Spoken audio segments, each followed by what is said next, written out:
Hello there, I'm JWilliam. I'm the author, writer, creator, illustrator, a game designer for Core. Basically, Some Games is what I do. So you might want to know who I am. What this is basically I'm going to start doing a series of videos, and these videos are going to be concerned with a couple things. All the things relate to basically to art and what I do as far as my games and my drawings and my illustrations.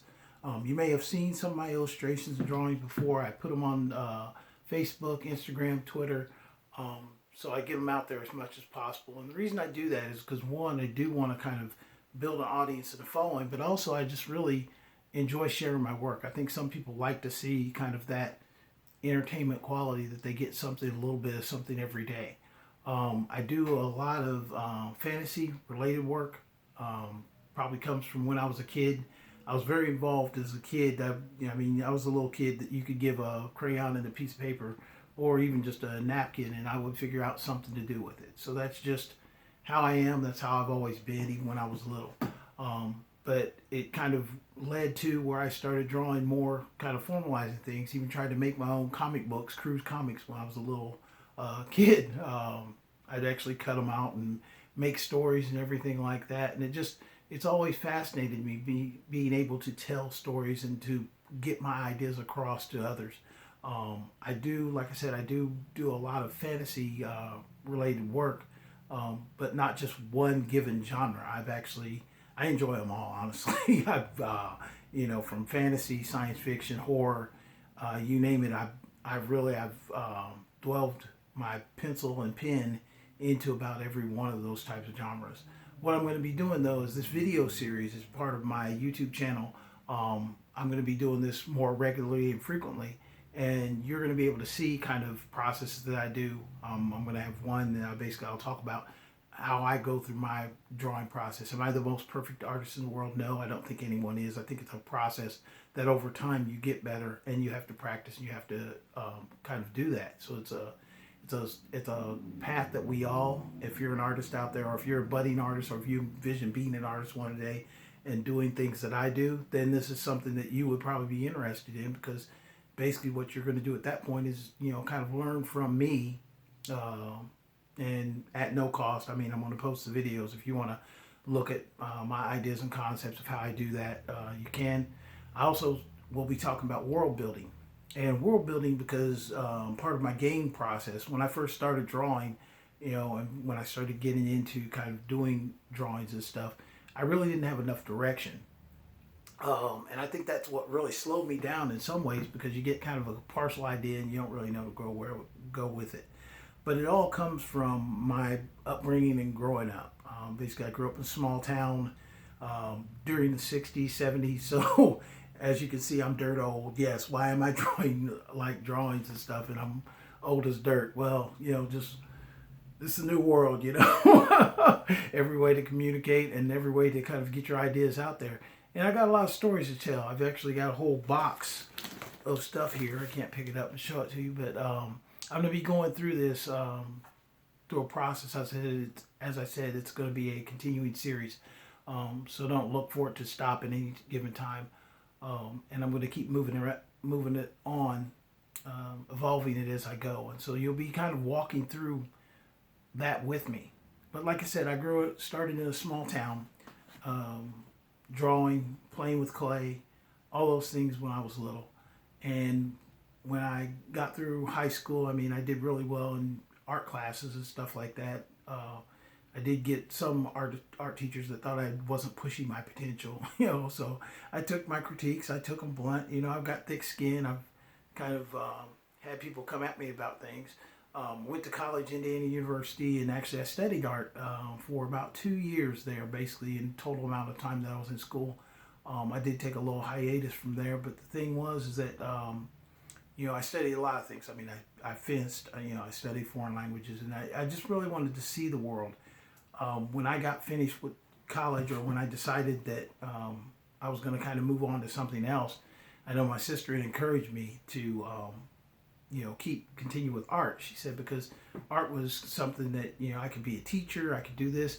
And I said to her at that time, I said, what good's teaching and telling people about things if I haven't seen the world? I don't know really who I am. So at that point, I knew the things I liked, but I didn't really know who I was. So it took some of that. So it's a path of discovery. I think all of us as artists kind of get on if you go that route, or even storytellers or writers. I've got some stories and written material that I've started and going to continue with and get ready to start publishing some of it. I am independent. I'm not attached to anybody. I don't have any sponsorship. I will be starting a couple of different accounts. My Patreon account, my Instagram and Twitter and Facebook are already out there. So you can follow me on those, JWilliam Cruse. But like I told my sister, I said, I'm going to go on. I'm going to keep doing other things. So I joined the military and then joined the United States Air Force. And at first I was like, oh, okay, this would be a good idea. And, to get me out there. I got that from a friend, but it actually turned out to be a very good idea. And it did give me a broad perspective. I was a Air Force cop, but I talked to a guy before I joined, and he said that, hey, you should do this. You should try and go to Ranger School. You try and go to Airborne. And so basically, in a nutshell, during my Air Force career for 26 years, that's what I did. Jump out of planes, hang from helicopters, run from this area to that other part of the world. So I got around quite a bit. I saw a lot of unique things, and I was a lot of times I was put on my own to do a lot of things. But I'm not going to go really into that. But all those experiences, what kind of drove me to doing artwork. One thing funny about artwork is I started at first, I would do stuff and it would be a portion or a piece, it might be related to a specific subject, but it wasn't anything defined. And that's where the whole world building piece came in, because I used to do a lot of role-playing games. And when I did role-playing games, I'd draw a picture of my character and I'd finish the picture of the character. I'm like, oh, this is my character. And we'd roll dice and tell stories, but the thing is that it didn't go anywhere. It's like, okay, that kind of satisfied that, but I've always went back to when I was little and I was trying to make comic books of my own, that I wanted to put those out there where people could see them. And that's what this is a process of me, having my last chance, my last hurrah. Like I said, I already retired technically twice, and on my third career, so I do this part-time, but it takes time, and I got a lot of other things I need to do too. So I'm, married for almost 30 some years, and my wife and kids are all grown and out, and that's when I kind of got back into it. I took kind of a hiatus while I was in the military, but after I retired, and then when I started my second career, and then my youngest daughter, when she was getting ready to graduate high school, I was like, okay, maybe it's time for me to start picking up on some activities of my life, things that I want to do. And that's what I did. I decided I was going to write a book, and my kids told me, they were like, Dad, you can't write a book. It takes thousands of words to write a book. And I was like, well, if I waste time waking up in the morning watching the news, if I took that same amount of time every day consistently, eventually I'm going to have a product out there that's pretty much well and set. And so I decided on two things. First thing is that and I had actually started building on this years ago, because even when I was active duty, I would come up with little pieces and I'd write them down, and I got a whole book of like scratch notes and papers and stuff like that, and partial stories that I typed out. I'd type out a story and then I wouldn't get finished to the conclusion. But I'm going to talk to, in this series, I'm going to talk to you about specific things. I know this very first introduction kind of video is just to kind of give you a sense of who I am and where I'm coming from. But those specific things as far as world building, storytelling, the whole process of, what I go through to do a piece of artwork or a piece of, or do a drawing, is what I'm basically going to go into. And I'll go through all the methods. I'll probably start basically with pencil first and then work through as far as my art series, take you through pen, colored pencil, colors, crayons, water painting, and then oils, charcoal, acrylics. I've done pretty much a little bit of everything, just because I had a very kind of diverse kind of growing up. I did, after the military, I did take some time and I went to college after the military, and basically I finished my degree in human resources, and then I did my master's in my MBA for Master's of Business Administration, and that's where I got a lot of the ideas that started kind of the core of what I'm working at here. And the core is basically it really is a role-playing game system. That's the essence of it.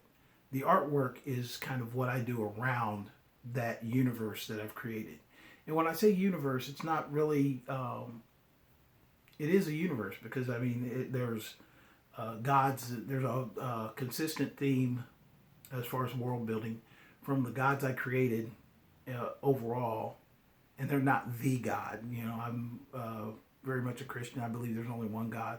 But in my fictional universe, you know, I had to come up with a pantheon of why things happened. And I think that's a big thing with art, is that if you don't know why things happened, you know, it's kind of hard to wrap your head around why would I draw that. And some of the drawings that I make might seem very strange, but they're actually very consistent with the overall mythology. And some of that is secret. I'm not going to divulge it because if I tell you the secret, then you got no reason to read it. So that's what I'm working at here. But the overall process, and you can see some of the artwork, especially with core. I put a couple of different drawings up here. All of them are technically of my wife. So I use her as a model for pictures of her that I've taken as a model for a lot of the artwork I've done in the past. And I'll go over that in kind of the artwork portion of it.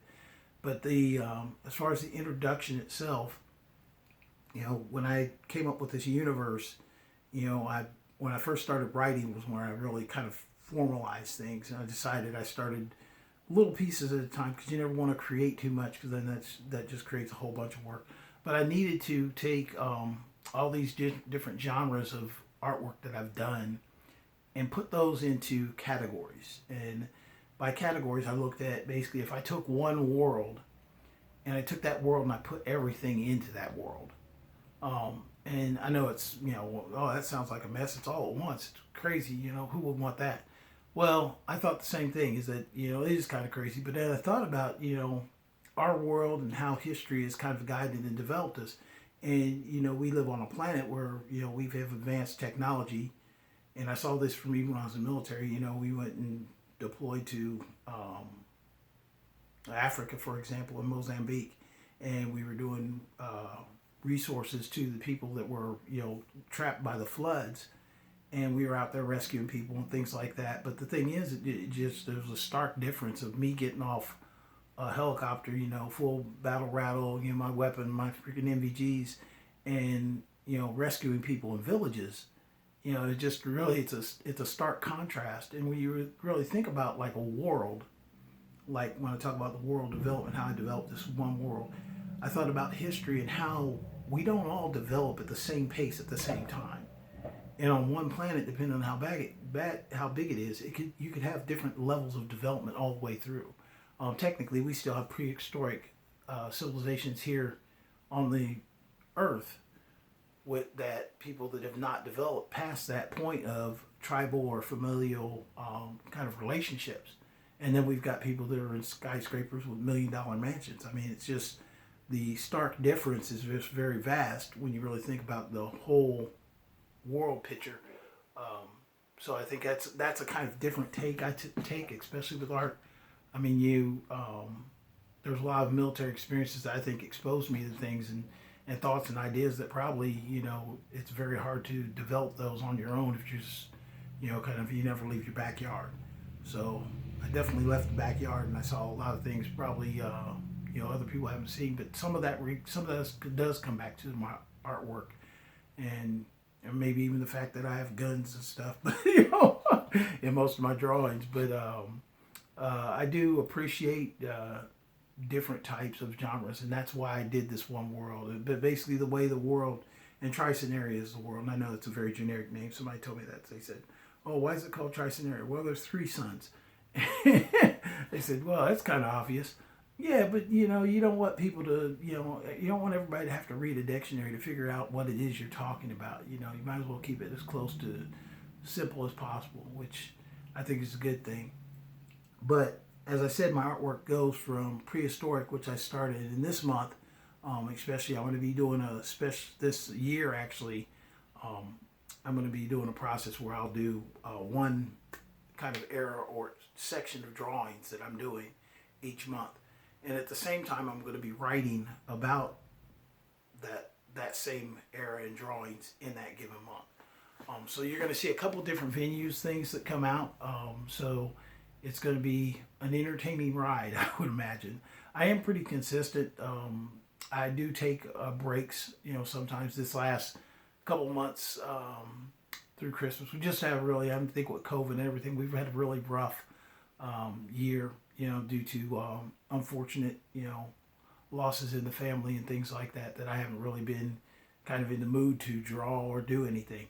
But that hasn't made me stop completely. And I did, even when I didn't do those, because I consistently posted for, I think, 2 years straight. I posted a drawing every day, like on Facebook and Instagram and Twitter. That actually gave me a whole big backlog of things. And it also gave me a backlog of drawings that are not finished yet. So I've got a lot of work ahead of me to kind of get caught up and kind of work myself back through the kind of opening up process. We're not open here yet, but I mean, some people are more open than others. That's their choice. I don't really care kind of what people do. I kind of keep to myself anyway. But I'm going to be going each month. I'm going to start, this month will be Primeval Tri-Scenario, which is basically going to be any drawings I have from that time period, a prehistoric time period, with large monsters and creatures that are coming after people and people that are trying to survive large monsters and creatures or other people. So, that's pretty much exactly what you're going to see from me for this month. And then starting next month, then I'm going to go into the next phase, which is actually when it gets into what I call a time of magic. I have several kind of works in progress that I've already done, and some that I've already published under another title that I used. So I'm going to be bringing that kind of all together. So you're going to see the next month will be a time of magic. And then after the time of magic, basically we're going to move right into almost like a medieval time period. And that was something that happened on this planet, kind of what the emerging churches did, what the emerging governments did, things like that, things that happened, some of the families, how they kind of responded to things. And then that'll lead right into kind of a strange thing on this planet that happened, is a new continent kind of appeared. Nobody knew it was there, and then all of a sudden, next thing, it was there. And there's reasons why things like that happen. One is that there's a story that goes along with this, and the story actually is of a man that goes from the beginning of time in the primeval area all the way to the end of time. And he's not immortal, he's not Superman, he doesn't have any super abilities, but there are a lot of changes that happen in his life. And there's a reason why and how he's able to accomplish it. But it's not something that he's really, nobody's a hero until they have to be. That's kind of how I've written this, is that, he's more of a survivor that has a kind of key kind of component of rage that he can pull upon. And that does come out in the writing, but, that's not going to get you through. There has to be some intelligence there. There has to be good rational reasoning, things like that. But anyway, like I said, this continent arrives, and that gives almost like a colonial or revolutionary feel, because as soon as it arrives, then all these nations that are on the planet then decide, hey, let's go over here and try and raid the resources from there. And then they've got to contend with each other as far as that. So you do have the kind of colonial period, then it goes right into almost not really a Wild West, but a Western-like feel. So like when you play the game, you can choose where you want to get off. And that's how I decided to do it, is that you could always kind of choose to get off a certain section, or you can just play in one section, just stay there. So it really depends on what you want to do. The reason I wanted to do an Old West period is because I really do appreciate a lot of stuff that was written a long time ago. Robert E. Howard, wrote a lot of different things. Everybody knows him for Conan, but when I read, a lot of his stories, I mean, he covered a lot of other characters that a lot of people don't really know about or hear about. So I think it's just, I'm kind of the same way, is that I want to cover those periods where I have heroes from. And recently, even talking about the Old West, I did a series during Black History Month, kind of as far as my heritage and stuff. I wanted to kind of go through the years of like the different things that heroes through the different portions of my history. I mean, honestly, I'm African American, but I'm here in the United States. Don't really know exactly, and nobody can really trace where my family goes from. We've got a lot of people in our family, so there's no way to really trace that. But even with that, I did a whole series where it took it from his story from the very early ages in Africa, some things that had happened, magicians, wizards, things like that. And I know some people, oh no, there were no magicians, wizards in Africa. Yeah, there were. And, but it brings all the way up through coming to the United States and the different heroes that existed even there. The very first African American on the Mayflower. I know some people, when I was a kid, I drew a pilgrim in school, and that was our task, is to draw something to celebrate Thanksgiving.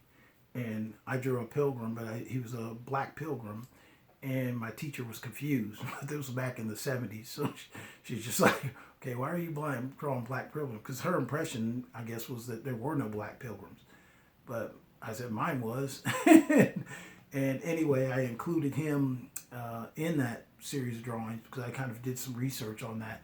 But that's why, another reason I like kind of approaching the different time periods, because there were, blacks all the way through, like, Western times, things like that, all the way up into modern day. So in some ways, too, I think that's my military background, and I do kind of trace back to military kind of engagements, which I use when creating this new world. I use kind of the same theory, but basically it goes, like I said, I get up into the kind of Wild West like gunplay area, and then it goes into almost a pre-industrial, but it gets, because of the way that I wrote this world, this area is kind of funny because the world has three suns, but in a certain period after the kind of Wild West area, in the industrial area, there's something that happened where the whole planet became dark.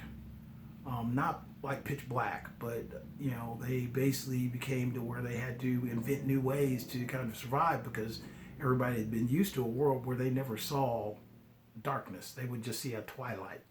Sometimes it would get dim, but it never had a full scope darkness. But there was a portion where the whole planet became covered in darkness, and that's where I got kind of into my gothic mode. I've got things that not necessarily vampires and werewolves don't, but a similar kind of species does exist, and some of them actually started back in the primeval area, but that's in the book Wise. There's some things in my universe that kind of caused that to happen. But then it goes from that period. It does, eventually that darkness does clear away after kind of a catastrophic event, or, in one nation, there's some stuff that goes on. And after that point, the darkness does kind of fail, but now people have kind of went away from what you consider like magic and stuff like that. And, they went more industrial because of the darkness. So there's more production for like gas and lights and things like that. And then they start where basically it's a major war starts in one of the kind of continents, and it involves everybody. But the thing is, it lasts for a really long time. It doesn't stop, and that kind of wears people out on the concept of war. But there's a great buildup by a lot of groups. So you almost have a diesel kind of time period there where there's a lot of, planes flying, tanks, shooting, people deploying troops and things like that. But the drain on this world's resources are so much through that after that, they kind of in a more of a modern day era when they get away from that. So there's a lot of the concepts and conflicts start to become based around like more special ops tactics, where we'll do something, but it's not going to be on a big scale. We'll do something, but we don't want everybody to see it. So we want it to just be very quiet and kind of tucked away that we did it, got it done, and then came back home. So still some of the same repercussions, but it brings it into a more modern setting. And then after that, it then goes into almost it's kind of weird. I did when I was a kid. First, I started with superheroes, so I was a big fan of like the Avengers and the Defenders, and I was more of a Marvel guy. But I also had Justice League and stuff like that. So I like all the different types of fiction. But I made my own, and I called them the Cosmic Crusaders, and everything kind of related to my last name. So what happened on this world of Tri-Scenario is at one point they have a spacecraft that arrives, but it's like damaged and goes through the atmosphere. And basically the pilots and things that generate to go up there to kind of see if they got to shoot it down or not. Some of them get affected by the energies that are leaking from the craft itself. And these energies, basically, while they're chasing this plane around, it's like in the upper atmosphere. It basically it leaks a lot of this energy off. And this energy actually affects different people in different ways. So that starts my whole world into almost like a superhero kind of epic, where some of the nations are doing some things with the people that develop unique abilities, and some people are doing other things. And if you didn't think I took this world through enough things, it went from primeval area all the way up to now they've got this time where they've got people running around flying and climbing walls and things like that. They have a resource. Basically a big kind of platform that's built in space. And that platform, they basically detect an alien presence, that there's something coming towards the planet. And that kind of spurs them to do a couple different things. There's a company that it's funny thing is it starts actually kind of like back during like medieval time period, but it's a company named Times and Sands.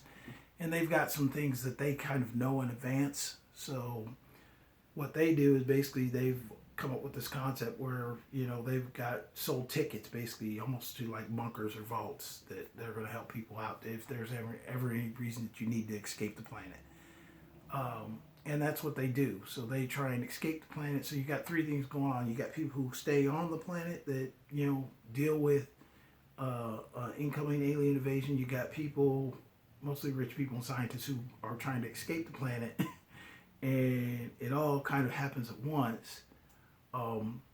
The ships do get away, so a lot of people do leave, but the other people are left to deal with it. But the one thing that the people that left didn't realize is that the alien crafts that were coming in basically weren't as advanced as we thought they were, and basically they were a lot more effective at knocking them out of the sky before they even landed. So, but that also had another effect, because then the fallout from the alien spaceships fell back on the planet itself. So it becomes almost an apocalypse on the planet. An apocalypse, the people that left the planet, they go to other planets, so that spreads to other planets.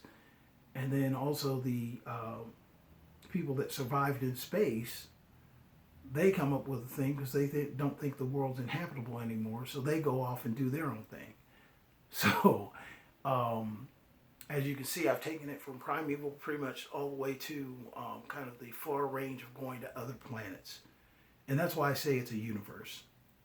And to kind of throw everything, a monkey wrench in everything, this is also a love story. So you're probably like, where the heck are you going with all that stuff? And I don't know. I mean, I do know because I wrote down a lot of stuff, and it's all based on the relative notes based around these different time periods on one world. So that was a way I could cover with my artwork. That's how I could cover like from one end of the spectrum all the way to the other end of the spectrum, and kind of cover all the things that I like and enjoy. So that's really what it's about, is basically kind of putting together a process And this is really the layman's terms that I just gave you guys. There's books I'm going to be putting out. There's the games, or some of the games are already published and out there online. I am going to change some of my pricing and stuff for the games, because I'm going to kind of change the format. And I've left the prices kind of high right now, so don't go out looking for them.